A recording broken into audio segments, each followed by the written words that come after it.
Assalamualaikum warahmatullahi wabarakatuh. Shalom. Perkenalkan, nama saya Kadek Widana, Stambuk A42120149, kelas D PJKR 2020. Di sini saya akan menjelaskan tentang alam pikir manusia, perkembangan dan sejarahnya. Hakikat manusia dan sifat keingintahuannya. Pada hakikatnya, manusia adalah makhluk yang berpikir, Homo sapiens. Hal ini disebabkan sifat ingin tahu manusia yang besar, selalu bertanya tentang siapa, apa, bagaimana, kapan, di mana, mengapa, dan sebagainya. Tuhan memberi manusia kemampuan berbicara Homo languens, hingga mampu menyampaikan pertanyaannya dan pendapatnya kepada manusia lain.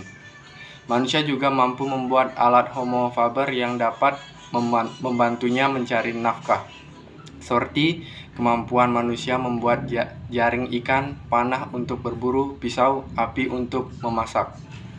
Manusia memiliki rasa keindahan akan sesuatu, Homo aestheticus, sehingga muncullah para perancang bangunan, model pakaian, adat istiadat suatu daerah tersebut. Manusia juga mampu melakukan jual beli Homo economis. Seperti yang terjadi di pasar, manusia melakukan jual beli terhadap hasil kerjanya. Manusia adalah makhluk religius yang percaya akan adanya Tuhan yang Maha Adil. Manusia merupakan makhluk paling sempurna yang pernah diciptakan oleh Allah. Manusia pada hakikatnya sama saja dengan makhluk hidup lainnya, yaitu memiliki hasrat dan tujuan. Ia berjuang untuk meraih tujuannya dengan didukung oleh pengetahuan dan kesadaran. Letak perbedaan yang paling utama antara lain dengan makhluk lainnya adalah dalam kemampuannya melahirkan kebudayaan.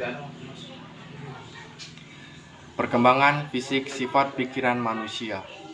Tubuh manusia berubah mulai sejak berupa sel sederhana yang selanjutnya secara bertahap menjadi manusia yang sempurna.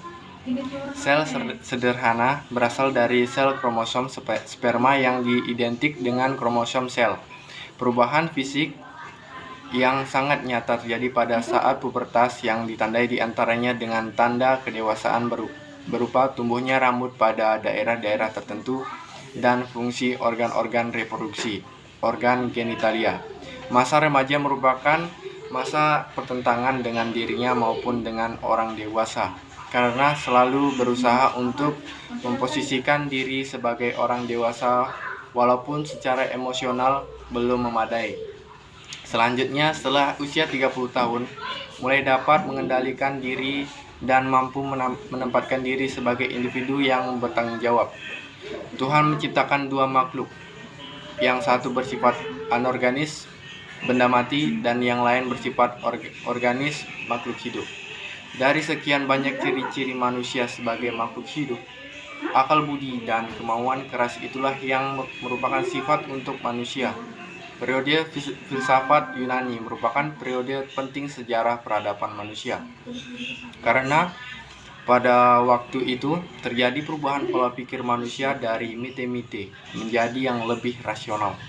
Pola pikir mite-mite adalah pola pikir masyarakat yang sangat mengandalkan mitos untuk menjelaskan fenomena alam, seperti gempa bumi, dan pelangi. Karena itu, periode perkembangan filsafat Yunani merupakan poin untuk memasuki peradaban baru umat manusia.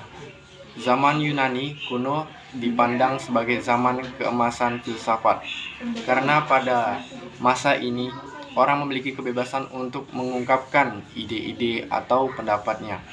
Yunani pada masa itu dianggap sebagai gudang ilmu dan gudang filsafat, karena bangsa Yunani pada masa itu tidak lagi mempercayai mitologi-mitologi. Sejarah pengetahuan manusia. Manusia selalu merasa ingin tahu, maka sesuatu yang belum terjawab dikatakan walawam, artinya Allah yang lebih mengetahui, atau wallahu bisawab yang artinya Allah mengetahui. Sebenarnya perkembangan lebih lanjut dari rasa ingin tahu manusia ialah untuk memenuhi kebutuhan non fisik atau kebutuhan alam pikirannya. Untuk itu mereka sendiri jawabannya. Comte menyatakan bahwa ada 3 tahap sejarah perkembangan manusia, yaitu tahap teologi, tahap metafisika, tahap positif, tahap ilmu, mitos termasuk tahap teologi atau tahap metafisika. Mitologi ialah pengetahuan tentang mitos yang merupakan kumpulan cerita-cerita mitos. Mitos timbul akibat keterbatasan pengetahuan, penalaran, dan panca indera manusia, serta pengetahuan manusia yang telah dipenuhi walaupun hanya sementara. Puncak hasil pemikiran mitos terjadi pada zaman Babilonia 700-600 sebelum Masehi, yaitu horoskop, ramalan bintang, ekliptika bintang, adar matahari, dan bentuk alam semesta yang menyerupai ruangan setengah bola dengan bumi datar sebagai lantainya, sedangkan langit-langit dan bintangnya merupakan atap. Tonggak sejarah pengalaman dan akal sehat manusia ialah Thales 624-546, seorang astronom pakar di bidang matematika dan teknik. Ia berpendapat bahwa bintang mengeluarkan cahaya, bulan hanya memantulkan sinar matahari, dan lain-lain.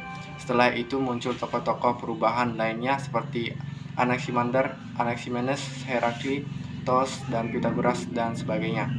Sekian penjelasan tentang ilmu kealaman dasar. Saya sadar dalam membuat tugas ini masih banyak keterbatasan. Maka dari itu saya mohon maaf, dan saya akhiri. Assalamualaikum warahmatullahi wabarakatuh. Salam sejahtera untuk kita semua. Terima kasih.